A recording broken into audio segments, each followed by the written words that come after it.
আবু বকর সিদ্দিক রাদিয়াল্লাহু তাআলা আনহু তাইন হযরত উমর রাদিয়াল্লাহু তাআলা আনহুকে লক্ষ্য করে বলতেছেন, ভাই উমর, আমি আবু বকরের মন বলে তুমি উমরের জীবনের নেকি আমি আবু বকরের চেয়ে অনেক বেশি। হযরত উমর বলেন, মানতে পারলাম না, আপনি হলেন উম্মতের মাঝে সবচেয়ে সেরা, সেরার সেরা। নবীজির পরে আর উম্মতের মধ্যে সবার উপরে সিদ্দিক আকবরের মর্যাদা, ঠিক না? হযরত উমর বলেন, এটা কিভাবে সম্ভব? আমার জীবনের নেকি আপনার চেয়ে বেশি, এটা ওইতেই পারে না। কেমনে কোন যুক্তিতে, কোন দলিলে? সিদ্দিক আকবর বলেন, ভাই উমর, কোন যুক্তি নয়, কোরআনের আয়াত হলো দলিল। আল্লাহর কোরআনের আয়াত দিয়ে আমি দলিল দিয়ে বুঝাই দিব তোমার জীবনের নেকি আমার চেয়ে বেশি। আল্লাহু আকবার, জোরে কর। এই কথা বলতে হযরত ওমর বলেন, এটা আপনি কি বললেন? কোরআনের কোন আয়াতে আমি ওমরের জীবনের নেকি নিয়ে আল্লাহ কথা কইছে? আবু বকর সিদ্দিক বলেন, ভাই ওমর, সরাসরি আল্লাহ তোমার নাম নিয়ে কয় নাই, কিন্তু আল্লাহ একটা রুল বলে দিয়েছে, একটা স্কেল বলে দিয়েছে। এই রুলের দ্বারা, স্কেলের দ্বারা মাপলে দেখা যায় তোমার নেকি বেশি। আল্লাহু আকবার, জোরে কর। কি সেই রুল, কি সেই স্কেল, একটু বলো।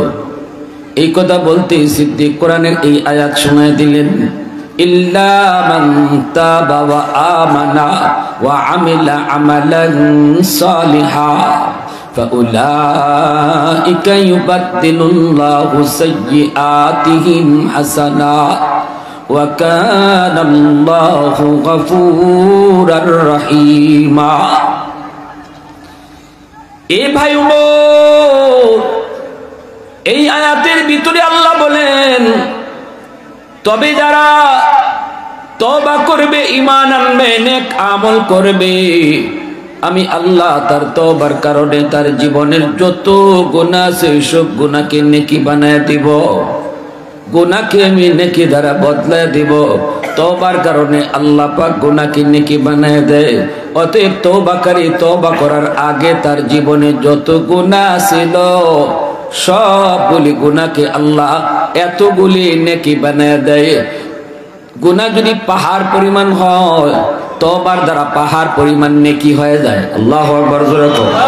গুনাহ যদি তার সাগর পরিমাণ হয়, তওবার দ্বারা সাগর পরিমাণ নেকি আল্লাহ বানায় দেয়। এটা হলো আল্লাহ পাকের কথা। এই হলো স্কেল। এই স্কেল দিয়ে আসো আমরা জীবনের নেকি মাপি, আসো আমরা জীবনের নেকি মাপি।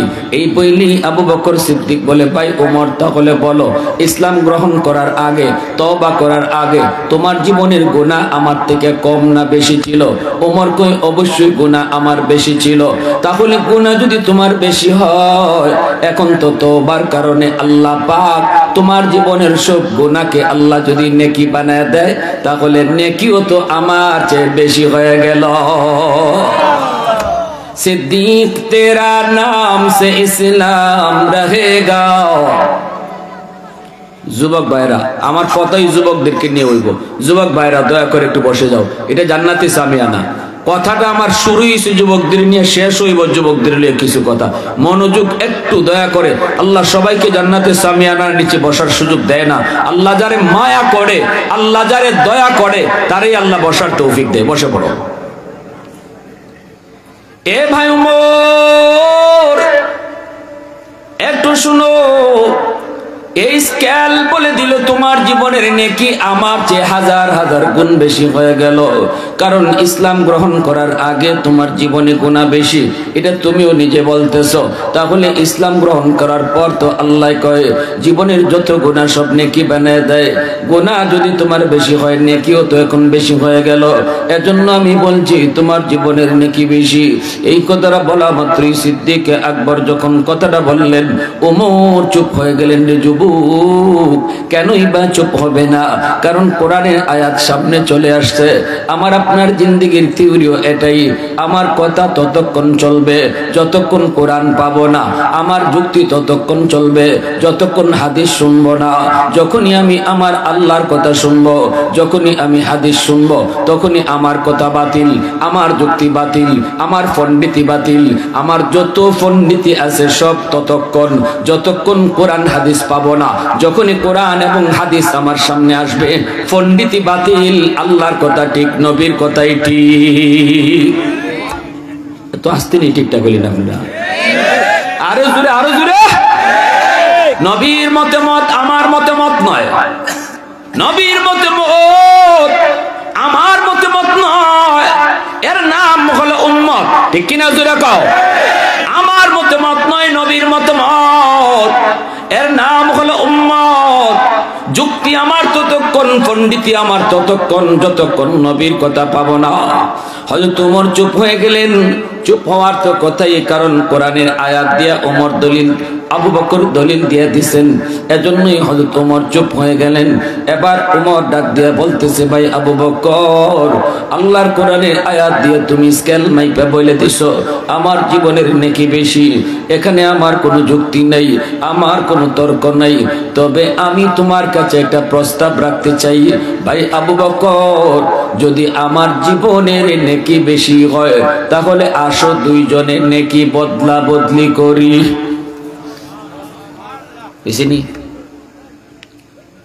আমি এত কথা কইতাম না, তর্কও যাইতাম না, যদি আমার বেশি ওই জায়গার নেকি, তুমি আবু বকরের জীবনের নেকি আমারে দিয়া লাও, আর আমি উমর আমার জীবনের নেকি তোমারে দিয়া লাই। কথাটা বুঝছেন না আপনারা? সিলেটি ভাষা আমি একবারে যে পারি না তা না, আইতে আইতে আর এখানে ট্যাংরা তো আমি আগে অনেক আইছি, হয়তো মাঝখানে কিছু গ্যাপ গেছে। আমি তো আপনারা সদস্য হই, ঠিক কিনা জোরে খাও? মাদানী পরিষদের সদস্যই আমি। এ যুবক, যেই মাত্র হযরত ওমর এই প্রস্তাব দিলেন, আবু বকর সিদ্দিক বলতেছে, ভাই ওমর কি কও? ওমর বলতেছে, এটাই কথা, যদি জীবনের নেকি বেশি হয় আমারে দিবাইনি। আবু বকর নীরব হয়ে গেলেন, চুপ হয়ে গেলেন, কথা বলতে পারেন না। হযরত ওমর বিষয়টা বুঝে বলতেছে, ভাই আবু বকর, তোমার জীবনের সব নেকি আমারে লাগবে না, আমি আমার জীবনের সব নেকি তোমাকে দিয়ে দিব, বিনিময়ে শুধু তুমি তোমার জীবনের এক রাতের নেকি দিবানি। সুবহানাল্লাহ। আর একটু আস্তে কোন, নাইলে সকালে নাস্তা করে কইলে হইব। আরো জোরে, আরো জোরে। আমি আমার জীবনের নেকি সব দিয়ে দিব, তোমার জীবনে সব লাগতো না, আমার এক রাতের নেকি দিবাইনি। সিদ্দিক নীরব হয়ে গেলেন। আবু বকর সিদ্দিক ডাক দিয়ে কয়, ভাই ওমর, কোন রাতের কথা তুমি বলতেছো একটু আমারে কও, কোন রাতের নেকি তুমি চাও? এই কথা বলতেই ওমর বলতেছি, এটা হলো সেই রাত যেই রাতে তুমি আমার মায়ার নবীর সাথে হিজরত করেছো, যেই রাতে তুমি আমার মায়ার নবীর সাথে হিজরত করেছো রে ভাই আবু বকর, ওই রাতের নেকিটা শুধু আমাকে দিয়ে দাও, আমি ওমর আমার জীবনের সব নেকি তোমার দিয়ে দিব। আমি তো ওই রাতের কথা আমি কখনো বলতে পারি না। কেমনে তুমি এত কষ্ট সহ্য করেছিলে আমার নবীর জন্য? 40টা রাত তুমি ঘুমাও নাই। নবীজি গভীর রাতে তোমার দরজার সামনে এসে নক করেছেন। নবীজির ঘরের চতুর্দিকে দুশমন, নবীকে হত্যা করার জন্য তারা প্রস্তুতি নিয়ে এসেছে, দেশীয় অস্ত্র নিয়ে হাজির। নবীজির ঘরের চতুর্দিকে দুশমন। আল্লাহ তখনই ডাক দেয়া কয়, বন্ধু আজ রাতেই তুমি হিজরত করো, এখনই তুমি ঘর থেকে বের হও। নবী কয়, মালিক কেমনে বের হব? দরজার সামনে দুশমন, জানালার সামনে দুশমন, বেড়ার সামনে দুশমন, চতুর্দিকে অস্ত্র নিয়ে দাঁড়ানো, বের হব কেমন করে? আল্লাহ কয়, দোস্ত এক মুষ্টি বালি তোমার হাতে নেওয়া তোমার কাম, দুশমনের দিকে উড়ায় মারা তোমার কাম, আর সবগুলি দুশমন রে অন্ধ বানায়া দেওয়া আমি আল্লাহর কাম। নবী কয়, মালিক সামনের দুশ্মনরে যদি মারি পিছের দুশ্মন তো বাচ্চা যায়, পিছেরটারে মারলে সামনেরটা বাঁচে, ডাইনেরটারে মারলে বামেরটা বাঁচে, বামেরটারে মারলে ডাইনেরটা বাঁচে। সবগুলারে কেমনে অন্ধ বানাইমু? আল্লাহ কই এটা তোমার কাম না, তোমার কাম বালু মারা, অন্ধ বানায় দেওয়া সবগুলারে আমি আল্লাহর কাম। নবীজি এইবার বালি হাতে নিবেন, এইবার নবী বলতেছে আলী, ও আলী আমার চাদরের নিচে ঘুমাও, এরে আলী আমার চাদরের নিচে ঘুমাও। দুশ্মনের অনেকগুলি আমানত আমার হাতে রাখা, আমি যদি আমানত নিয়ে চলে যাই দুশ্মন আমার বিরুদ্ধে মন্দ বলবে, বলবে মোহাম্মদ আমানত নিয়ে ভাগছে। না না, আমানত নিয়ে যাওয়া যায় না। তুমি আলী আমার চাদরের নিচে ঘুমাও, আমি তোমাকে ওদের আমানত গুলা বুঝাই দিয়ে যাইতেছি রে আলী। ওরা আমার হাতে অনেক গুরুত্বপূর্ণ দামি দামি জিনিস আমানত রাখছে, আমারে যারা মারতে আইছে এরাই আমার কাছে আমানত রাখছে। নবীকে এতটা বিশ্বাস করতো দুশ্মনেরা, নবী মানতো না, কিন্তু আমানতদার নবীরে কেমন মানা মানত রে ভাই, বাইরে এতটা বিশ্বাস করতো না। আমার আপনার নবীরে যতটা বিশ্বাস করত, সন্তান বাপরে এত বিশ্বাস করত না, আমার নবীরে যতটা বিশ্বাস করত। এজন্য কোনো দামি জিনিস বাপের কাছেও ছেলে রাখতো না, নিজের কাছেও রাখতো না, বরং ওই জিনিসটা মুহাম্মদুর রাসূলুল্লাহর কাছে আমানত রাখতো। স্বামী স্ত্রীকে এত বিশ্বাস করতো না, স্ত্রী স্বামীর এত বিশ্বাস করতো না। ওই দামি জিনিসটা আমার আপনার নবীর কাছে আমানত রাখতো। মায়ার নবী দয়ার নবী বলে আলী আমানতের বস্তুগুলি আমি তোমাকে বুঝাই গেলাম, তুমি চাদরের নিচে ঘুমিয়ে পড়ো, তুমি তাদের আমানতগুলি বুঝাই দিও, আমানতগুলি বুঝাই দিও। নবীজি এই কঠিন মুহূর্তে আমানতদারি কেমনে রক্ষা করতে হয় নবীজি সেটা উম্মতকে শিখায় গেছেন। রে যুবক, আজকে মসজিদের মুতওয়াল্লি, তুমি মুতওয়াল্লির পোস্টটা তোমার কাছে আমানত, তুমি ক্যাশিয়ারের পোস্টটা তোমার কাছে আমানত, তুমি মেম্বার ওয়ার্ডটা তোমার কাছে আমানত, চেয়ারম্যান ইউনিয়নটা তোমার কাছে আমানত। জনগণের জন্য কিছু কিছু জিনিস আসে সরকারের পক্ষ থেকে, মাঝে মাঝে এরকম ভাবে চাউল আসে, ডাউল আসে, এরকম ভাবে টিন আসে, গম আসে। এই বিষয়গুলি তোমার কাছে আমানত। রাসূল বলেন লা ঈমানা লিমান লা আমানাতা লা, লা ঈমানা লিমান লা আমানাতা লা, লা ঈমানা লিমান লা আমানাতা লা। নবীজি কই আমানতদারি যার নাই তার ঈমান নাই, আমানতদারি যার নাই তার ঈমান নাই, আমানতদারি যার নাই ঈমান নাই। ইজা দুইয়াতিল আমানাতু ফান্তাজিরিস সাআ, আমানতে খিয়ানত যখন বেশি বেশি হইব তখন তোমরা কিয়ামতের অপেক্ষা কইরো, কিয়ামতের অপেক্ষা কইরো। আল্লাহ নবী বুঝায় গেলেন উম্মতের দল আমানতে খিয়ানত করলে মরণের সময় ঈমান সাথে যাইতো না, ঈমান সাথে যাইতো না। এজন্য আমানতদারি বহুত বড় একটা ইবাদত, আমানতে খিয়ানত করা বহুত বড় কবিরা গুনাহ। নবীজি বলেন আলী আমার চাদরের নিচে ঘুমাইবা, রিক্স আছে কিন্তু হাই রিক্স। বলে কেমন? নবী কয় আলী রে, ওরা ঘুমন্ত অবস্থায় আমাকে মারবে না সিদ্ধান্ত নিয়েছে, আল্লাহ আমারে জানাইছে। কিন্তু বেশি দেরি হয়ে গেলে, রাগ বেশি উঠলে, গুসা বেশি উঠলে কোন যায় না, ঘুমন্ত অবস্থায় আক্রমণ চালাই দিতে পারে। এরা কিন্তু মনে করতেছে আমি চাদর দিয়ে ঘুমো। এ আলী ধুলামাইরা যখন অন্ধ বানাইব তখন এই মুহূর্তে আমি উঠবো আর তোমারে চাদর নিচে ঘুম পাড়াইবো। আল্লাহু আকবার জোরে কর। দুশ্মন মনে করবে আমি ঘুমায় রইছি, আমি মনে করি তোমাকে হামলা চালায় দিতে পারে। যদি তোমাকে হামলা চালায় দেয় দিতেও পারে আলী, এবার একটু চিন্তা করে দেখো তুমি আমার এই প্রস্তাবে রাজি আছো নি? আলী কই নবী গো, আমাকে মুহাম্মদুর রাসূলুল্লাহ মনে করে এরা যদি হত্যা করে ফেলে আমি খুশি মনে রাজি আছি। কেমন আশিক রাসূল ছিল সাহাবায়ে, কেমন আশিক রাসূল ছিল আলী। নবীর জন্য মুহূর্তের মধ্যে জান দিতে প্রস্তুত। আমি আপনি হইলে একটু চিন্তা করতাম, ঠিক না? যে আল্লাহ রে হাসিত যদি আইয়া মাইরা দেয় মুহাম্মদ মনে কইরাতে তো আমার কাম শেষ। একটু চিন্তা করতাম। আলী কোন চিন্তা ছাড়া গো নবী আমারে চাদরের নিচে ঘুম পাড়ায় দেন আর আপনি আল্লাহর হুকুমে হিজরত শুরু করেন। সুবহানাল্লাহ। নবীজির কাছে নবীজি আলীর কাছে আমানত বুঝায়া নবীজি এইবার বের হবেন। আমি আপনি যদি আল্লাহরে প্রশ্ন করি, মালিক তোমার বন্ধু তো আমানত আলীরে বুঝায় গেল, কিন্তু তুমি তোমার আমানত কার হাওলা করেছো? আলীর হাওলা করেছে তোমার বন্ধু তার আমানত, কিন্তু তোমার আমানত তুমি কার হাওলা করছো? ঘর থেকে বাইর করে কার হাওলা করছো? আল্লাহ জবাব দিয়ে কইব, আমি আমার আমানত আমার আবু বকরের হাওলা করছি। নবী কয়, আল্লাহ হুকুম জারি করেছে, বন্ধু আবু বকরের বাড়ি যাও, আবু বকরের বাড়ি যাও। নবীজি দরজার পাশে এসে আস্তে করে ডাক দেয়, আবু বকর। একটা ডাক শুধু নবী দিলেন, আস্তে করে ডাক দিলেন, কারণ লম্বা বড় করে আওয়াজ দেওয়া যাবে না। শয়তান তো জানাই দিছে তোরা কার অপেক্ষা করস। সাবদরের নিচে যে গুমকে মোহাম্মদ না আলী। আবু জাহেল কয়, কও কি? আমরা তো দেখলাম শুরু থেকে মোহাম্মদ। কয় না, এখন আলী। ইবলিসে কয় মোহাম্মদ গেছি গা। আবু জাহেলা কয় কেমনে গেল? কয় তোরা যখন চোখ কসলাইছ তখনই গেছে। সুবহানাল্লাহ। তোরা যখন কিতারে চোখ কিতাব পড়ছে, কিতাব পড়ছে কইতেছ, এই ফাঁকে দিয়ে মোহাম্মদ চলে গেছে।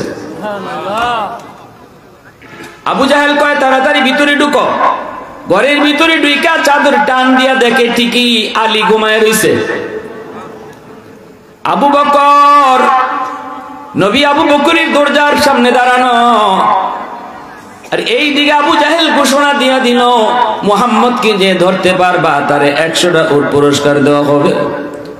আল্লাহর নবীর জন্যই যায় আস্তে করে ডাক দিয়েছেন, আস্তে করে একটা ডাক দিয়েছেন মাত্র, আবু বকর। মুহূর্তের ভিতরে সিদ্দিক দরজা খুলে দিলেন। নবীজি ভিতরে ঢুকে কয়, আবু বকর এত আস্তে করে তোমারে ডাক দিলাম, মানুষ মানব দানব সব ঘুমায় রইছে, পাক পাকালি ঘুমায় রইছে, পুরা পিন পতন নীরবতা, মক্কার কোনো মানুষ জাগ্রত নাই, পাক পাকালিও ঘুমে আছে, পাখিরা এখনো উঠে নাই, কিচির মিচির করে নাই। রে আবু বকর, এই মুহূর্তে তুমি এত তাড়াতাড়ি ঘুম থেকে কেমনে উঠছো? সিদ্দিক চোখের পানিটা সাইনা ডাক দিয়া কয়, নবী গো, আজ থেকে 40 দিন আগে আপনি ইশারা দিয়া কইছিলেন, আবু বকর যে কোনো এক রাত তোমাকে নিয়ে আমি হিজরত করব, সতর্কতাই গো। নবী গো, ওই রাত থেকে নিয়ে আজ রাত পর্যন্ত 40টা রাত আমি আবু বকর বিছানায় পিঠ লাগাই না, দরজার পাশে দাঁড়ায় দাঁড়ায় অপেক্ষা করি আমার মায়ার নবী কখন আইসা আমারে ডাক দে।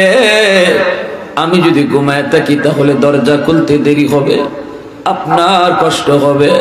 এজন্য দরজার পাশে দাঁড়ায় দাঁড়ায় সারা রাত কাটাই। ইয়া রাসূলুল্লাহ, চলেন গো নবী, চলেন। নবীকে নিয়ে রওনা দিয়ে দিলেন। নবীজি আবু বকরের কপালে চুমু খায়া চোখের পানিটা মুইসা আল্লাহর কাছে ডাক দিয়ে কই, মালিক, যে আবু বকর 40 রাত ঘুমায় না, দরজার সামনে দাঁড়ায় দাঁড়ায় রাত কাটায়, ওই সিদ্দিকের উপরে আমি খুশি, তুমি আল্লাহ খুশি হয়ে যাও। তামাম উম্মতের ঋণ আমি শোধ করতে পারবো, কিন্তু আমার আবু বকরের ঋণ আমি নবী শোধ করতে পারবো না। ছুটলেন গভীর রাত, ওই সেই গারে সোর, যেই গারে সোরে নবীকে নিয়ে আশ্রয় নিবেন। পাহাড়ের অনেক উঁচায় সেই গুহা, এই গুহায় নবীকে নিয়ে উঠবেন।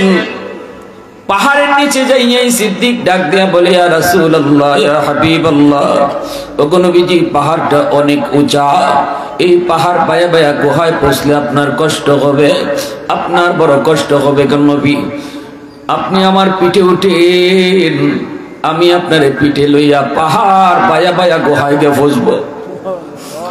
নবীকে আবু বকর নিজের পিঠে তুললেন, নিজের পিঠে উঠাইলেন। আল্লাহর নবী যখন যার পিঠে উঠছে সেই সবার আগে চলে গেছে। বুরাকের পিঠে উঠছেন নবী, বুরাক সবার আগে চলে গেছে। আবু বকরের পিঠে উঠছেন নবী, আবু বকর উম্মতের মাঝে সবার আগে চলে গেছে। আল্লাহু আকবার, জোরে করুন। পাহাড়টা বায়া বায়া সিদ্দিক নবীকে পিঠে লইয়া উঠা শুরু করলেন। এর যুবক, মক্কা মদিনা যারা জিয়ারত করতে গেছেন, গারে সুর আপনারা দেখেন, বিশাল বড় পাহাড়ের উপরে সেই গুহা, সাহস হয় না, আমার সাহস হয় নাই উঠতে, আমি সাহস করতে পারি নাই। অনেক মানুষের উঠে রাস্তা করে দেওয়া হয়েছে, জায়গায় জায়গায় আবার জুসের দোকান, জায়গায় জায়গায় পানির দোকান রাখা হয়েছে।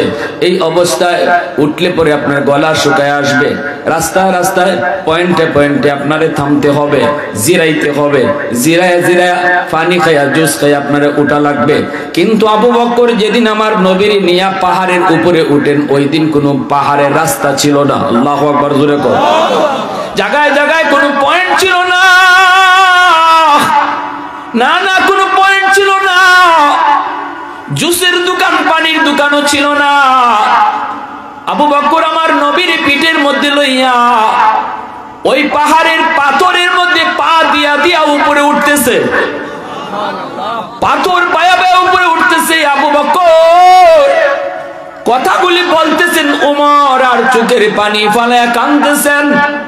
ওমর কান্দে আর কয়, আবু বকর জানোনি আমি কোন রাতের নেকি চাই? ওই রাতের নেকি চাই যেই রাতে আমার নবীর পিঠে লইয়া তুমি পাহাড় বায়া বায়া উঠছো। জানোনি আমি কোন রাতের নেকি চাই? যেই রাতের অপেক্ষায় তুমি 40 রাত ঘুমাও নাই। ওই গুহার কিনারায় যাইয়া তুমি নবীকে নিয়ে দাঁড়াইছো আর নবীকে বলছো, ইয়া রাসূলুল্লাহ আপনি গুহায় আগে ঢুকবেন না গো নবী, গুহাটা আগে নিরাপদ আছে কিনা আমি একটু দেখি। আমি যে দেখি গুহাটা নিরাপদ আছে কিনা।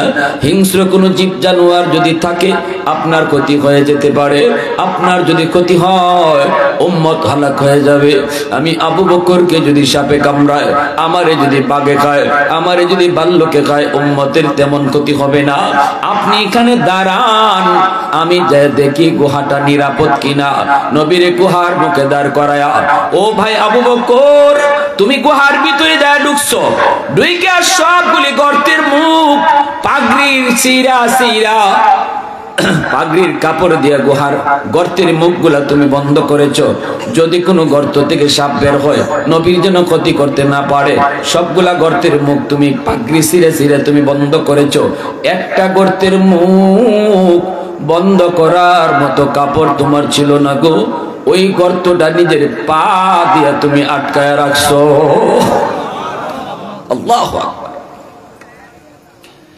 এরপরে আমার নবীরে ডাক দিছো, ইয়া রাসূলুল্লাহ আপনি ভিতরে ঢুকেন। নবীর ভিতরে তুমি ঢুকাইছো, ঢুকাইয়ে আল্লাহ নবীরে তুমি বলতেছো, ইয়া রাসূলুল্লাহ অনেক কষ্ট হয়েছে গো নবী আপনার, একটু বিশ্রাম নেন, আমার উরাতে আপনি ঘুমান, উরাতে ঘুমান। ও ভাই আবু বকর বিশ্রাম নেওয়ার প্রয়োজন ছিল তোমার বেশি, ঘুমানোর দরকার ছিল তোমার বেশি, কারণ 40টা রাত তুমি ঘুমাও নাই গো। কিন্তু নিজে না ঘুমাইয়া, নিজে বিশ্রাম না নিয়া দু জাহানের বাদশারে নিজের উরাতে তুমি ঘুম পাড়াইয়া দিছো। কে তোমার উরাতে ঘুমায়? দু জাহানের বাদশা তোমার উরাতে ঘুমায়। আল্লাহু আকবার, জোরে কও। কে তোমার উরাতে ঘুমায়? দু জাহানের বাদশা তোমার উরাতে ঘুমায়। আমার মায়ার নুরানি চেহারা তুমি নয়ন জোড়ায় জোড়ায় তুমি দেখতেছো দেখতেছো। এই অবস্থায় এত কাছে থেকে নবীর জীবনে আমি উমর দেখি নাই, এত লম্বা সময় নবীর চেহারার দিকে নজর করার সুযোগ হয় নাই। নিজের উরাতে নবীর ঘুম পাড়াইয়া ওই চেহারার দিকে তুমি নয়ন জোড়ায় তাকাইতেছো, যেই চেহারাটা আল্লাহ দুনিয়াতে শুধু এক পিস বানাইছে। আওয়াজ দেখো না মিয়া, আরো জোরে কও না সুবহানাল্লাহ, আরো জোরে সুবহানাল্লাহ। यासीन से मौला ने कभी उनको पुकारा, यासीन से मौला ने कभी उनको पुकारा, हामीम को भी और कभी तासीन इशारा। ये रमज़ो ही कुछ आशिक़ माशूक़ के माबैन, समझा है जिन्हें खल्क़ों में अक्सर वर कौनैन, समझा है जिन्हें खल्क़ों में अक्सर वर कौनैन। मुसलमानेर आवाज এখন আল্লাহু আকবার। ভাই আবু বকর আমার নবীর নিজের উড়াতে ঘুম পাড়ায় তুমি নবীর নুরানি চেহারা তুমি দেখতেছো, মায়ার নজরে তুমি দেখতেছো। ইন দি মিন টাইম ওই যে গর্ত, যে গর্তের মধ্যে পা দিয়া তুমি আটকায় রাখছো, এই কথা ভেবে সাপ যদি থাকে আমি আবু বকরের পায়ে কামড় দিক, অসুবিধা নেই, আমি সহ্য করব, কিন্তু এই সাপ যেন বের হয়ে আমার নবীর কোনো ক্ষতি করতে না পারে। ঘটনাক্রমে এই গর্তের ভিতরে ছিল বিষাক্ত সাপ। এই সাপে দিল তোমার পায়ে কামড়। বিষাক্ত সাপের বিষের যন্ত্রণা, দাঁতে দাঁতে কিরমিরি খায়া হজম করেছো। আমরা একটু ব্যথা পাইলে আহ বলি, উহ বলি, কিন্তু বিষাক্ত সাপের কামড় খাওয়ার পরেও তুমি মুখ দিয়ে আহ উ শব্দ বের করলা না, কোনো আওয়াজ বের করলা না। কারণ একটাই, আমার কোলে দু জাহানের বাদশাহ ঘুমাইতেছে গো, আমি যদি আহ উহ করি আমার নবীর ঘুম ভেঙে যেতে পারি। বিষাক্ত সাপের বিষের যন্ত্রণা সেই বুঝে, যারে সাপে কামড় দিছে আর কেউ বুঝবে না। আবু বকর সিদ্দিক বডি নড়াচড়া করেন না, একটুও নড়াচড়া করেন না। আমরা তো ব্যথা পাইলে বডি নাড়াই, মাথা নাড়াই, ওই হুল্লা করি, হাত পা নাড়াই। সিদ্দিক এত বড় যন্ত্রণা তিনি সহ্য করতেছে, দাঁতে দাঁতে কামড় খায়া বডি নড়াচড়া করেন না। কারণ নড়াচড়া করলেও আমার মায়ার নবীর ঘুম ভেঙে যাবে, এজন্য বডি নড়াচড়া করেন না। হয়তো তোমার কথাগুলি বলতেছে আর চোখ দিয়ে দর দর করে পানি পড়ে। এত শক্ত দিলের ওমর, এত শক্ত দিলের ওমর কথাগুলি কয় আর চোখ থেকে দর দর করে পানি ফেলায় কান্দে। फारूक तेरा नाम से इस्लाम रहेगा, फारूक तेरा नाम से इस्लाम रहेगा, दुनिया की अदालत में तेरा नाम रहेगा, दुनिया की अदालत में तेरा नाम रहेगा, सिद्दीक तेरा नाम से इस्लाम रहेगा, दुनिया की सदाकत में तेरा नाम रहेगा, दुनिया की सदाकत में तेरा नाम रहेगा। ए भाई अबू बकर, বিষাক্ত সাপের বিষের যন্ত্রণা তুমি হজম করেছো, নবীর যেন ঘুম না ভাঙে। এই অবস্থায় তোমার এক ফোঁটা চোখের পানি আমার মায়ার নবীর গাল মোবারকে পড়ে গেল। যেই মাত্র নবীর গাল মোবারকে তোমার চোখের পানি পড়ছে, নবীজির ঘুম ভেঙে গেছে। নবীজি ঘুম থেকে উঠেই কয়, আবু বকর কান্দো কেন, কি হয়েছে, চেহারা কালো হয়ে গেল কেন? সিদ্দিক তখন কান্দের কয়, নবী গো, আমার পায়ে সাপে কামড় মারছে গো নবী, বিষাক্ত সাপের কামড়।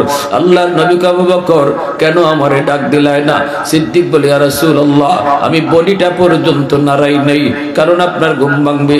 রহমতের নবী চোখের পানিটা মুইছে, কয় আল্লাহ, আমি উম্মতের ঋণ শোধ করতে পারবো, আমার আবু বকরের ঋণ আমি শোধ করতে পারবো না। মায়া নবী কয়, আল্লাহ,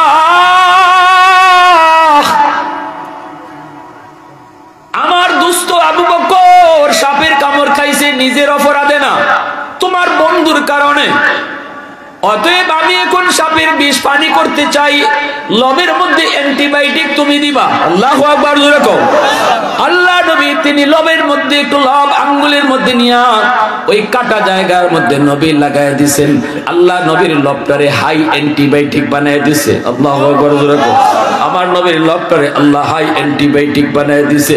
লাগানো মাত্রই আল্লাহ পাক বিষাক্ত সাপের বিষকে পানি বানায় দিছে। এইবার নবীজি ডাক দিছে, সাপ, এ সাপ তুই গর্ত থেকে বের হ। আল্লাহর হুকুমে সাপ বের হয়ে আসলো। নবীজি ডাক দিয়ে কয়, তুই আমার আবু বকরকে কেন কামড় দিছ ক? বলা মাত্রই সাপে আল্লাহর কাছে জবান চায়, জবান, আল্লাহর কাছে জবান চায়, সাথে সাথে আল্লাহ সাপের জবান খুইলা দিল।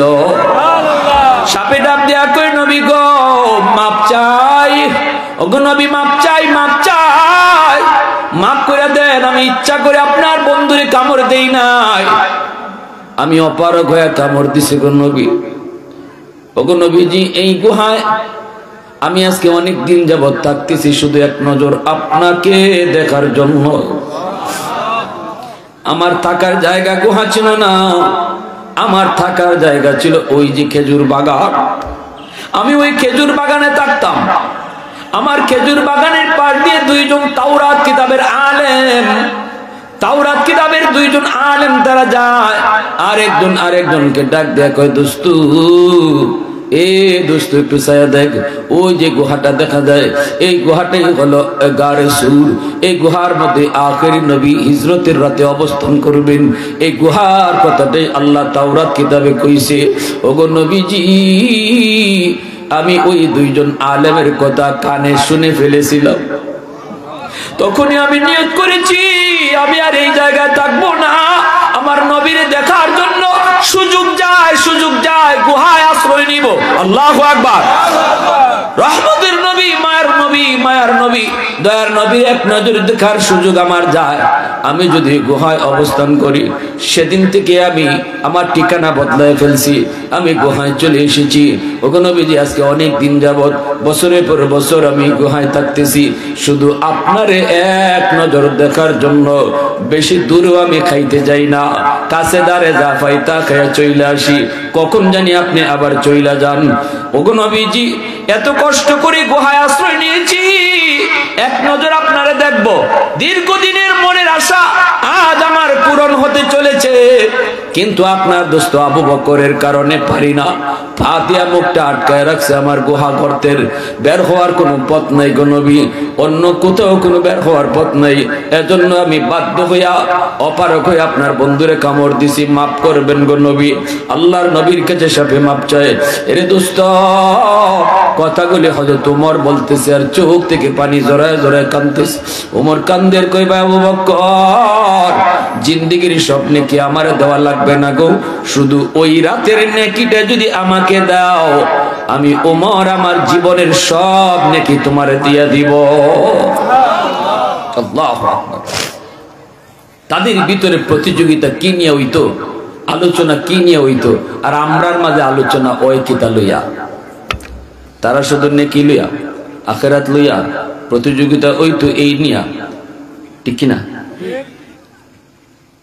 এই কথা বলতেই হযরত আবু বকর বলেন, ভাই ওমর, ওই রাতে যে আমার কি পরিমাণ নেকি হইছে এটা তো আমি নিজেও জানি না। আমি তো আগে জানতাম হইব আমার নেকি কি পরিমাণ, তারপরে না বদলানির চিন্তা। চলো দুইজন নবীর কাছে যাই, আল্লাহ নবীরে গে জিগাই, হিজরতের রাতে আমি আবু বকরের কি পরিমাণ নেকি হইছে। দুইজন চলে আসলেন। দুজন নবীজির সম্পর্কে কি শ্বশুর, নবী সম্পর্কে দুই শ্বশুর একসাথে নবীর দরবারে। আবু বকর সিদ্দিক নবীর শ্বশুর, আম্মা জান আয়েশা সিদ্দিকা রাদিয়াল্লাহু তাআলা আনহা নবীজির পবিত্র বিবি। স্বামী স্ত্রীর ভিতরে সংসার চলে 40 বছর, 50 বছর, 60 বছর। মাঝে মাঝে টুকটাক বাজাবাজি ওইনি না হয় না, বাজাবাজি নবীরও হইছে। ওইলে পরে কেমনে মীমাংসা করছেন, এটাও নবী আমাদের জন্য আদর্শ রাখিয়া গেছেন। বউর সাথে একটু দ্বন্দ্ব হইবই। বউ হলো আমার প্রেমিকা, বউ হলো আমার মাহকুমা। বউ মাঝে মাঝে প্রেমিকা হওয়ার কারণে অভিমান করব। প্রেম বিয়ার আগে না পরে, মা হগলে মাতুর নেব, বাপ তো বেশি ভালো না। প্রেম ভালোবাসা বিয়ার আগে না পরে, জোয়ান ফোনতে কই না, হইতে বুড়া ওদের খাও, আরো জোরে খাও, বিয়ার আগে না পরে। বিয়ার আগে যেটা এটা প্রেম না, এটা খালি জ্বালা আর জ্বালা, এটা খালি ফুরায় আর ফুরায়, ঠিক না নি? আর বিয়ার পরে যেটা হয় এটা খালি আরাম আর আরাম দেয়, ঠিক না? আমার রসুল প্রেম কখন হবে শিখাইয়া গেছেন। আম্মাজানের সাথে নবীজির কি প্রেম, আম্মাজান দেখলেন। আম্মাজান আয়েশা বলেন, নবীজি আমি যদি গ্লাসে পানি খাইছি, রসুল যদি পানি খাইতা, তো রসুল কিন্তু আয়েশা পুরা পানি খাইও না, আমার লাগে অর্ধেক রাখো। আর আমরা কই কিতা, কিছু গ্লাসে পানি যদি থাকে তাই নে মা পানিটা ভালোই আনো। আমরা প্রেম বুঝছেন কি জান, পানিটা ভালোই আনো। আম্মাজান বলে শুধু তা না, আমার জুটা পানি শুধু না, নবীজি আমি গ্লাসও কোন জায়গা টুট লাগাইয়া পানিটা খাইছি এই জায়গাটাও রসুল খেয়াল রাখতাম। গ্লাসটা আমি যখন দিতাম, দেওয়ার পরে নবীজি ওই আমার যেখানে টুট লাগছে এই জায়গাটা মাঝে রসুল টুট লাগাইয়া পানি খাইতার, মুসকে মুসকে আসতা। সুবহানাল্লাহ। সুবহানাল্লাহ। মোহাম্মত বুঝেন কারে কয়? আল্লাহ। এর মাঝেও বাজাবাজি হইছে, একদিন বাজ্যে গেছি গা দুইজনের। অভিমান, এটা মান অভিমান হইতেই পারে। মান অভিমান হইলে, একটু বাজাবাজি হইলে, বউ একটু রাগ করলে, এই সময় কিতা করতে হয়? বাংলা গাই না ইংরেজি গাই? সাপটার উল্টে উল্টে, ফিসটা উল্টে উল্টে না। বাজাবাজি হয়ে গেলে গালাগা লিও না, লাঠিও লওন না, তালাকও দেওয়ান না। আর আমরা বন থেকে আইয়া, দোকান থেকে গিয়া যদি দেখি ভাত রান্না হইছে না, তে ওই মিজাজ একদম হাই। কোন কোন সময় মিজাজ গরম কইরা তালাক একটা দুইটা না, একটা দুইটা তিনটা 10টা 20টা, তোরে তোর মারে তোর নানি রে ওইছে নি কাম দিতে দিতে বেউস হইয়া এরপরে হুজুরে দাও, হুজুর আল্লাহ হুজুর কিতা কইছে মন নাই, মাই তাই না কিতা কইছে মন নাই, কেলে কি দিছে? ও হুজুর আগের মাথায় কই লিছে হুজুর, বাউনে কইরা দেন আমার 3টে ফুলাফান। তুই 3 ফুলাফানের এই সময় উঠ আছিল না তোমার? দিছ অন্তত একটা দুইটা দিয়ে বাটকে যাও গা। বাপরি, দিতে দিতে বেটির নানি হরিস একবার হলতা। এখন গেলে 3টে দিলে আর কোনো সুযোগ নাই। আমাদের দেশে কিছু মানুষের সুযোগ সন্ধানী, ওই দৌড়ে যাব টেলিভিশন মার্কা হুজুরের দ্বারা গিয়া কইব, হুজুর একটু বাউনি আছে, টাকা দিলে 50,000। আর টেলিভিশন মার্কা হুজুর হল আছে, কয় মুখে তালাক দিলে তালাক হয় না, লিখিত তালাক দিলে তালাক হয়। এরা ফতোয়া দিয়া দেয়, মুখে দিছ কহ কদুর মেয়ে তালাক হইছে না। নাউজুবিল্লাহ। এই ফতোয়া লইয়া হে বউলিয়া সংসার করতেছে, অথচ জিনা হইতেছে, সন্তান অবৈধ সন্তান হইতেছে। নাউজুবিল্লাহ। গোটা সমাজ নষ্ট টেলিভিশন মার্কা হুজুর হলতের কারণে। ঠিক কিনা জুড়ে খান?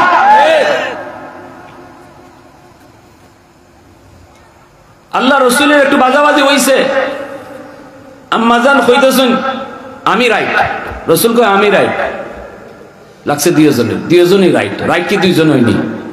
মাতো না বলে বাজাবাজি হইলে কি রাইট দুইজনই হয়?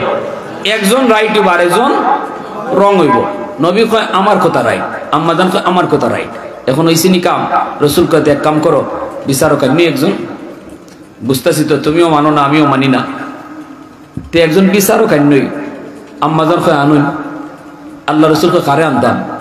আম্মাজান কয় আপনি যারা মন চায় তারে আনুন। মিজাজ তো একটু হাইয়ে দিছে। তো রসুল কয় তোমার আব্বারে আনই। আম্মাজানের আব্বা কেডা? বুঝা যায় আপনারা পয়সাই রসুল বুঝলাম না, হুয়া করি। আম্মাজানের আব্বা কেডা? বউর সাথে জামার যদি বাজাবাজি হয়, আর জামাই যদি কয় তোমার আব্বারে আগে বিচারক হিসাবে, তে বউ তো ভাল দিয়ে আসমান উঠে দিব খুশিতে, ঠিক না? কইব তে তো হইছে, আমার আব্বা তো আমার পক্ষেই মাতবা, ঠিক না? নেই আম্মাদানও খুশি, ঠিক আছে আনুন তো বালা। রসুল কাতে ঠিক আছে তোমার আব্বারে আনি।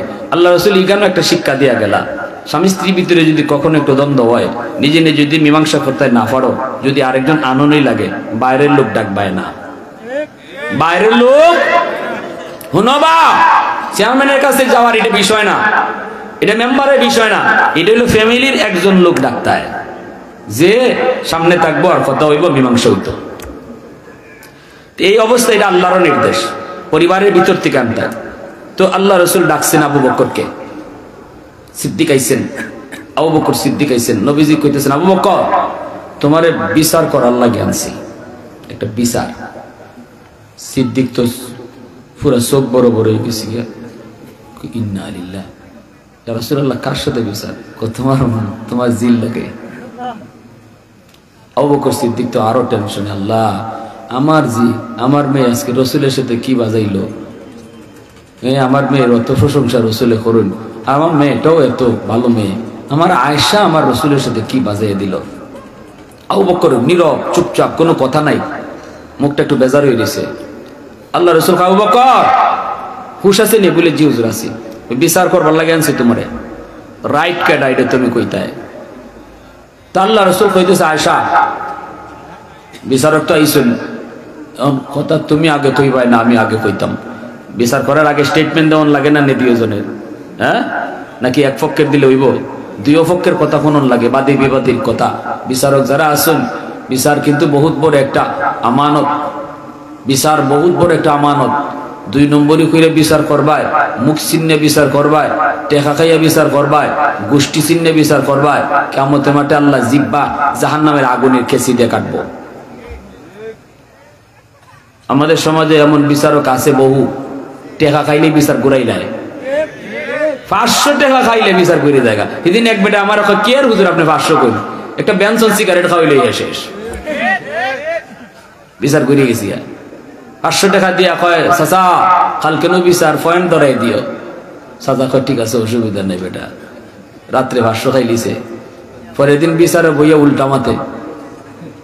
এখন অত মানুষের সামনে কইব কেমনে চাচা 500 যে দিলাম এটা কই গেল বা? কয় চাচা ফাঁসে ফাঁসে। চাচা কয় কি করব তোর ফাঁসে, ঠেলায় নেগা 10-এ। বিষয়টা বুঝছেন নি? মানে রাত্রে তুই যখন 500 দিয়া গেছ, পরে আমারে দিছে 1000 বেটা। আমি ফাঁসের কথা কইব না 10-এর কথা কইব? এই হলো আমাদের সমাজের হালত। আজকে সমাজে যদি ইনসাফের সাথে ন্যায় বিচার হইতো, সমাজ অত নষ্ট হইতো না। চেয়ারম্যানের ফুলায় চুরি করলে, চেয়ারম্যানের ফুলায় দুষ করলে সকলেই দেখা যায় এক বাই মাতুন, আর রিক্সাওয়ালার ফুলায় যদি দুষ করে তো সবাই যাইতে ধরুন। এটা হইলো আমাদের সমাজের বিচার। আল্লাহ রসুল বলে এই জাতির বিচার অতীতে বহু জাতি করছিল, আল্লাহ ধ্বংস করে দিছে। আমরাও দেখছি আমাদের এই দেশ বিগত সরকারের আমলে 15 বছর 16 বছর 17 বছর ইজাত বিচারই খালি দেখছি। নিজের দলের লোকে করলে এর বিচার নাই, এ খালাস।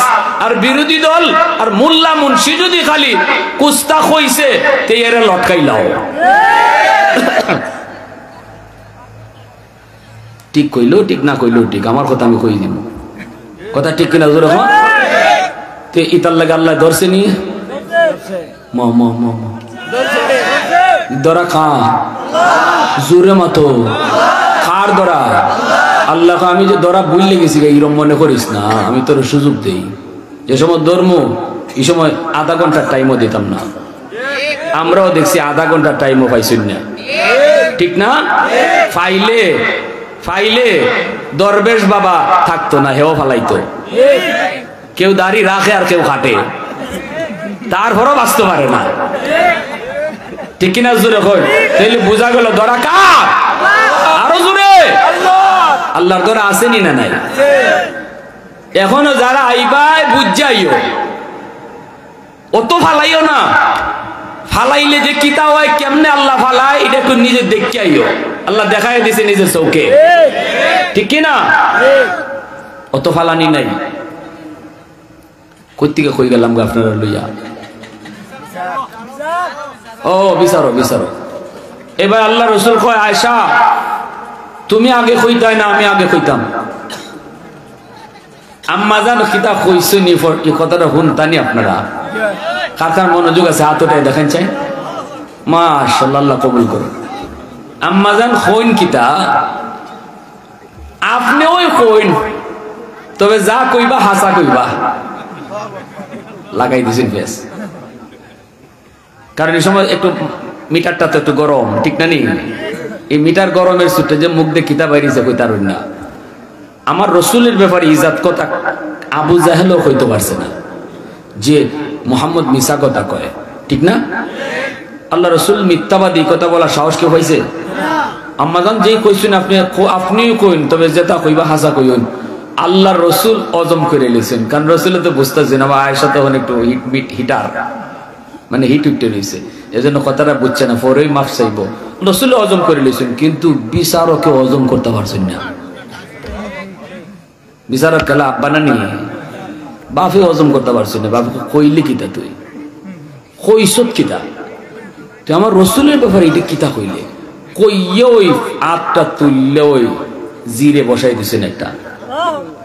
আম্মা জানতে যেই মাত্র হযরত আবু বকর সিদ্দিক গালো ভয়ে দিছেন, তাই এমন জোরে মাইর খাইছেন গইরা মাটিত পড়ে গেছেন গিয়া। এরপরে দৌড় দিয়া বাঁচবার লাগে দৌড় দিয়ে রসুলের পিছে গিয়ে এমনি আশ্রয় নিছেন। নবীজির পিছে গিয়ে বলি, ইয়া রাসূলুল্লাহ আমার বাঁচান। আল্লাহ রসুল সাথে সাথে সাবধান আবু বকর দাঁড়াও। সিদ্দিক আবার হাত উঠে ইসলাম আর তার রাসূল দাঁড়াও। নবীজি গরম হইছেন গিয়া, তোমারে বিচার করতে আনছি, মারতে আনি নাই। আল্লাহু আকবার জোরে বলো। আবু বকর বিচার করতে আনছি, মারতে আনি নাই। মারছো কেন? মারছো কেন? যাও, তোমার বিচার লাগবে না, বাইরে। নবীজি যখন গরম হয়েছেন, সিদ্দিক আস্তে করে মাথাটা নিচের দিকে দিয়া সোজা রুম থেকে বাইরে গেছেন গিয়া। এরপরে আল্লাহ রাসূল আস্তে করে গুইরা আম্মা জানের পাশে সাইয়া মুসকে আসুন, আম্মা জানো আইসে দিছে। দুইজনে আসা আসে শুরু করছে। রাসূল কয় কিতাব বুঝা আয়সা, আমি না থাকলে আজকে কিতাব হইল না। দুইজনের এই আশি শব্দ শূন্য হয়তো আবু বকর ঘরের ভিতরে আবার ঢুকছে। ঢুকে কোন মা এটা কোন দেখতে বিচার। সুবহানাল্লাহ, কি শিখায় গেছেন রাসূল। আর আজকে আমরা কই আছি? আমার রাসূলের জীবনী কত সুন্দর, কত সুন্দর আমার নবীর পারিবারিক জীবন, সামাজিক জীবন, ব্যক্তি জীবন। কেন আল্লাহ বলছে এ মুমিন, তোমাদেরকে আমি আল্লাহ যত নিয়ামত দিছি, লাকাদ মান্নাল্লাহু আলাল মুমিনিন ইয বাআসা ফীহিম রাসূলা, যত নিয়ামত আমি আল্লাহ তোমাদেরকে দিছি, এর মধ্যে সবচেয়ে বড় নিয়ামত হলো আমার রাসূলকে তোমাদের মাঝে পাঠাইছি। সুবহানাল্লাহ, জোরে বলেন সুবহানাল্লাহ। এইবার দুজন নবীজির কাছে আসি হাজির।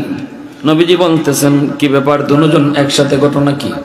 সিদ্দিক বলেন ইয়া রাসূলুল্লাহ, গো নবীজি, আমরা দুইজন জীবনের নেকি বদলা বদলি করতে চাই। উমর প্রস্তাবটা দিছে, উমর তার জীবনের সব নেকি আমাকে দিতে চায়। আমার জীবনের সব নেকি চায় না গো, শুধু এক রাতের নেকি চায়, এক রাতের নেকি। ইয়া রাসূলুল্লাহ, ওই রাতে কি পরিমাণ নেকি আমার হয়েছে আমি জানি না, এজন্য আপনার কাছে জানতে এসেছি। নবীজি বলেন কোন রাতের কথা বলছে ওমর? আবু বকর সিদ্দিক বলে ইয়া রাসূলুল্লাহ, ওমর ওই রাতের নেকি চায় যেই রাতে আমি আপনার সাথে হিজরত করেছি। আল্লাহ নবী রহমতের নবী তখন বলে আবু বকর, আমি তোমাকে বলবো না তোমরা জীবনের নেকি বদলা বদলি করো, এমন কথা আমি বলবো না। বদলাই বা কি বদলাইবা না এটাও আমি বলবো না, কারণ দুজন তোমরা আমার শ্বশুর, দুজন আমার বন্ধু, একজন ডান হাত আর একজন বাম হাত। আমার কথায় কার লাভ হয় কার লস হয়, কে মন খারাপ করে আর কে খুশি হয়, অতএব এই ব্যাপারে আমি যাইতাম না। তবে যেটা জানতে চেয়েছ এটা আমি তোমাকে জানাই, ওই রাতে তোমার কি পরিমাণ নেকি হয়েছে। এরে আবু বকর, তোমার ওই রাতের নেকি যদি এক পাল্লায় রেখে দেওয়া হয়, আর উমর সহ গোটা উম্মতের নেকি যদি এক পাল্লায় রাখা হয়, ওই রাতের নেকির পাল্লা ভারী হবে।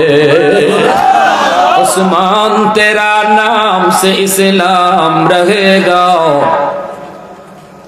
दुनिया की सखावत में तेरा नाम रहेगा, हैदर तेरा नाम से इस्लाम रहेगा, दुनिया की शजाअत में तेरा नाम रहेगा, मुआविया तेरा नाम से इस्लाम रहेगा, दुनिया की सियासत में तेरा नाम रहेगा, सिद्दीक तेरा नाम से इस्लाम रहेगा, दुनिया की सदाकत में तेरा नाम रहेगा।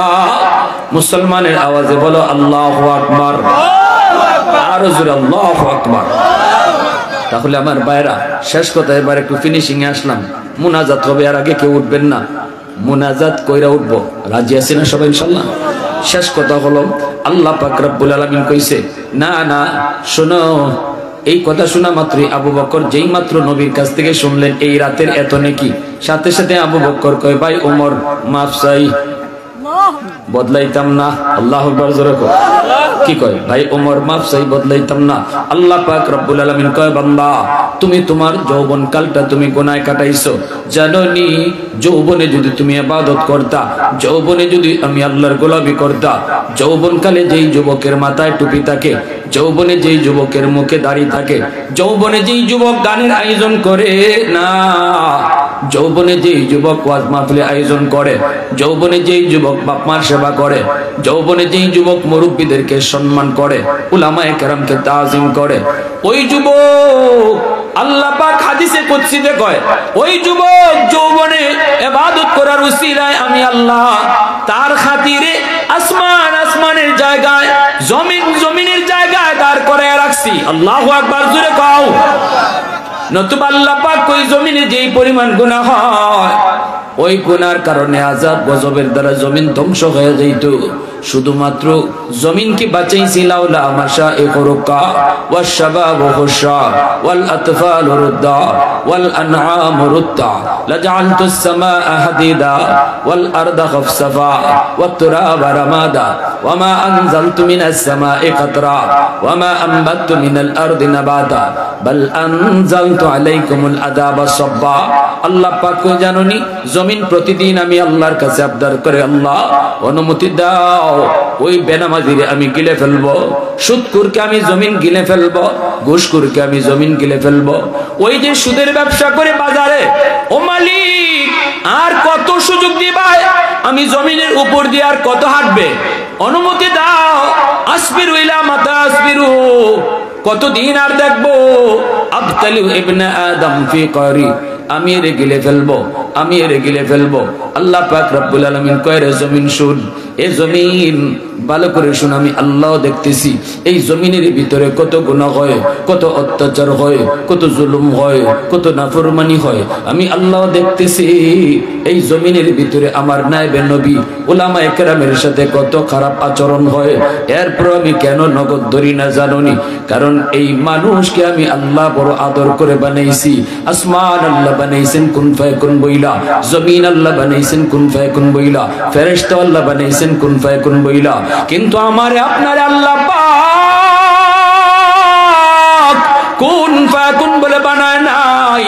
আমারে আপনারে যখন আল্লাহ বানাইছে, আল্লাহ বলে খালাকতু বিয়াদাইয়া, এই মানুষকে আমি আমার নিজের হাত দিয়া বানাইছি। আল্লাহ পাক কইরে জমিন শুন, আমি আল্লাহ অপেক্ষায় আছি কখন জানি আমার বান্দা তওবাটা করে, কখন জানি ওয়াজ মাহফিলে বয়, কখন জানি দাওয়াত ও তাবলীগের ডাকে মসজিদে যায়, কখন জানি চোখের পানিটা ফেলায় কয়, আল্লাহ ভুল করেছি, অন্যায় করেছি, আর জীবনে করব না। চোখের সামনে বন্ধু কবরে চলে গেল, চোখের সামনে খেলার সাথী কবরে চলে গেল। আল্লাহ আমি বেনামাজি হইয়া কবরে যেতে চাই না, আল্লাহ গুনাহগার হইয়া কবরে যেতে চাই না, আল্লাহ তুমি মাফ করো, আর জীবনে গুনাহ করব না। আল্লাহ কয়, আমার বান্দা খালি এই কথাটা কইব, কওয়ার লগে লগে আমি আল্লাহ তার পিছনের সব গুনাহ মাফ কইরা এই গুনাহগুলাকে নেকি দ্বারা বদলায় দিব।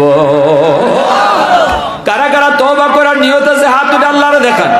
আল্লাহ তুমি কবুল করো, জোরে বলি আমিন, আরো জোরে আমিন। আল্লাহ আমরা নিয়ত করলাম আর জীবনে নামাজ ছাড়বো না, আর জীবনে বাপ মার কলিজায় ব্যথা দিব না, আর মুরব্বীদের সাথে বেয়াদবি করব না, উলামায়ে কেরামের সাথে বেয়াদবি করব না, হারাম পথে যাইবো না, আল্লাহর হারাম কাজ করব না। আল্লাহ আমাদের প্রত্যেকের তওবাকে তুমি কবুল করো, জোরে বলি আমিন। আগামী বছর ওইতনি মাহফিলটা কারা কারা চাই একটু হাত উঠে আল্লাহর দিল থেকে হাতটা তুলেন। আগামী বছর যেন আল্লাহ আমাদের প্রত্যেকের এই মাহফিলে বসার তৌফিক দেয়।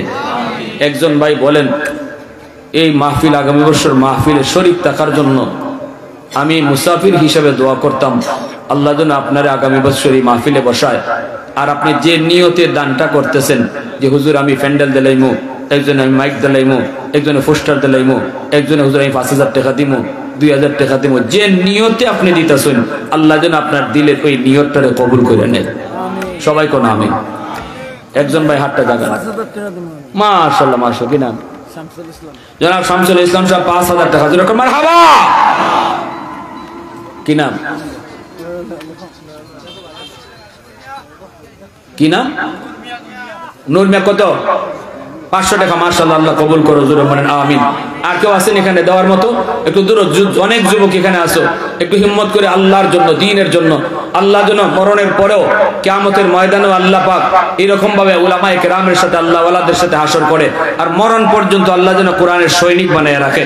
আরেকজন ভাই হিম্মত করে বলেন, এই রমজান মাস মার্চের 1 তারিখ, আর মাত্র কদিন আছে রমজান আল্লাহর মাস, এই মাসে 1000 টাকা দিবেন এই দ্বীনি মাহফিলের জন্য, এই কোরআনের জান্নাতি সামিয়ানার জন্য। রমজান মাসে 1000 টাকা দিবেন মার নামে। একজন দরদি মার দরদি সন্তান, দরদি বাবার দরদি সন্তান, সবার আগে হাতটা জাগান মার নামে। রমজানে 1000 টাকা দিবা। কি নাম? ফরাজ মিয়া। 1000 টাকা আল্লাহ কবুল করো। 1000 নি আল্লাহ কবুল করো, মঞ্জুর করো। তোমার নাম কি? ফরাজ। আপনার নাম? সুহেল। 1000 টাকা আল্লাহ কবুল করো। অনেক যুবক এখানে, আমার মন বলে একজন যুবক বাদ যাবে না, সবাই শরীক থাকবে। আরেকজন নগদ দিলে শুনলেন আপনারা, আল্লাহ কবুল করো। আরেকজন ভাই আসুন শেষমেশ, কি নাম? দুলাল আহমদ রিফাত দি তোমার নাম? মাশাআল্লাহ। হ্যাঁ, জিপিএ 5 পেয়ে পাস করছিল। 1000 টাকা জোরে কোন মারহাবা, আর জোরে মারহাবা। আল্লাহ কবুল করো। আর কে আসুন? আর কে আসুন? 1000 টাকা রমজান মাসে দিতা। 1070,000 সওয়াব, 1070,000 সওয়াব এখন লেখাইবা। আল্লাহ এখন 70,000 সওয়াব দিব, রমজানে আরো 10 গুণ বাড়াইয়া দিব। কে আসুন? কে আসুন? রমজান মাসে, রমজান আল্লাহর মাস, রমজান মাস পর্যন্ত আল্লাহ যেন হায়াত বাড়ায়, আল্লাহ যেন আব্বা আম্মার হায়াত বাড়ায়, বাপ মার নামে দেন, আল্লাহ যেন মা বাবার সুস্থতার সাথে রোজাগুলা রাখার তৌফিক দেয়। ভাই আইছে চোখের সামনে রমজান, এই রমজান মাসে কেডাই দিবা? একটু দ্রুত খুন, দ্রুত দ্রুত। মাশাআল্লাহ। কি নাম? ফয়েজ ড্রাইভার। কত? 500। মাশাআল্লাহ, আল্লাহ কবুল করো। কি নাম? বাতিল মিয়া। 1000 টাকা আল্লাহ কবুল করো। যখন আমিন। আর কে আসুন? আর কে আসুন? শরীক কইতা কইলেন? এবার আমরা শামিম ভাই মোবারক মিয়া 500 টাকা আল্লাহ কবুল করো। শামিম ভাই মাইকের পয়সা দিছে। মাশাআল্লাহ, আমার শামিম ভাই মাইকের পয়সা দিলাইছেন। আল্লাহ আওয়াজ যদ্দূর যাইব আল্লাহ তার নামের পক্ষে সাক্ষী বানাইও। পোস্টারের পয়সা ওখানে দিছেন। পোস্টার কাটাই দিছেন সাকিব আল নিসার মালিক সবাই পোস্টার এবার দিছেন। কেডা? সাকিব আল সাকি সেলুমিয়া, সাকিব আর মিস্ত্রি সেলুমিয়া তাই পোস্টার দিলাইছেন। মারহাবা কর, মারহাবা। এবার সবে দিতে চাইতে কিটা রইছে? পোস্টার মাইক রইছে। হ্যাঁ, প্যান্ডেল রইছে। এটা না কইতা প্যান্ডেলটা কত টাকা লাগছে? প্যান্ডেল 25,000 টাকা। 25,000 টাকা লাগছে। আমি জানি ট্যাংরা বাজারের আশেপাশে আল্লাহর এমন বহু বান্দা আছেন, দরদি মার দরদি সন্তান, এই জান্নাতি সামিয়ানাটা দিলাইবা। এ খাওই হুজুর, আমি ইনশাআল্লাহ 25,000 টাকা আগামীতে দিব ইনশাআল্লাহ। আল্লাহ যেন আমারে এই দানের খবরটা যেন আল্লাহ গাছ মাস সবাই যেন আল্লাহ সাক্ষী বানায় রাখে। আর আমার দিলের ভিতরে একটা নিয়ত আছে, হুজুর কইতাম না, এটা আল্লাহ জানেন, আল্লাহ যেন এটা পূরণ করে।